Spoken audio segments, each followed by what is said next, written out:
The story for today is Story of the Sun. Long ago, a curious young boy living in a far-off land.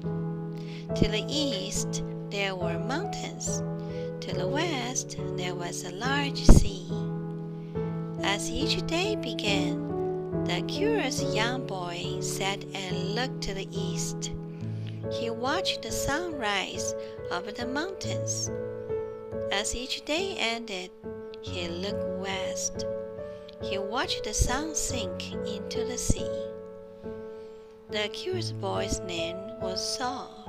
Saul was named after the sun, but Saul wondered where the sun came from, and he wondered where it went each night.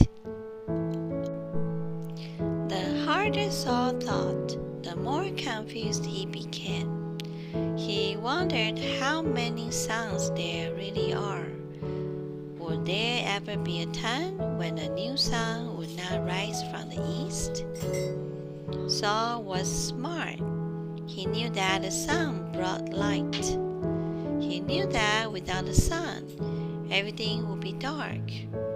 He also knew that the sun brought warmth. He loved to feel the warm sun on his brown skin. Saul worried about the day when the new sun might not rise. He worried about living in a land of darkness. He worried about being cold.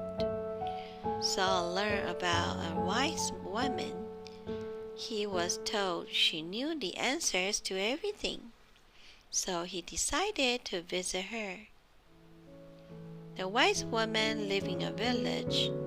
The village was near the mountains. It was near where the sun rose each morning. One morning, Saul awoke early. He got eggs from his chickens and shared them with neighbors. It was his daily chore. Then he went to the village. The wise woman greeted Saul warmly. She took him into her hut, and she began to answer his questions about the sun. First, she explained where the sun came from.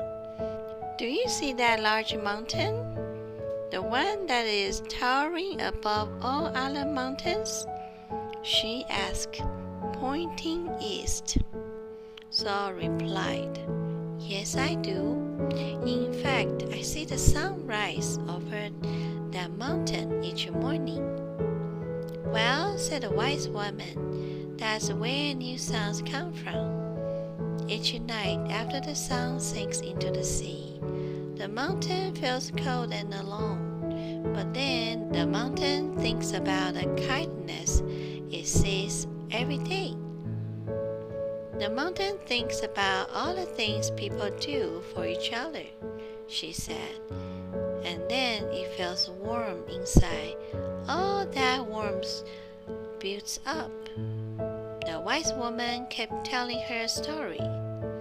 By morning, the warmth is too much. The mountain spits out a giant ball of fire. The ball is spit out with great force. It shoots up high into the sky.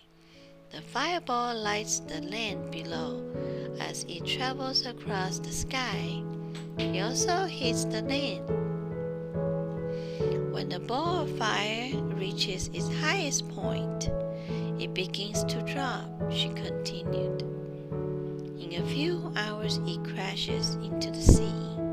The cool waters of the sea pour out the ball of fire. "It is very important that the villagers keep caring for each other and showing kindness," she said. "As long as we warm the mountain with kindness, it will make a new sun each morning. But if ever we fail to do so, there will be no new sun. Then the land will become dark and cold." From that day on, Saul worried no more. He played happily in the trees.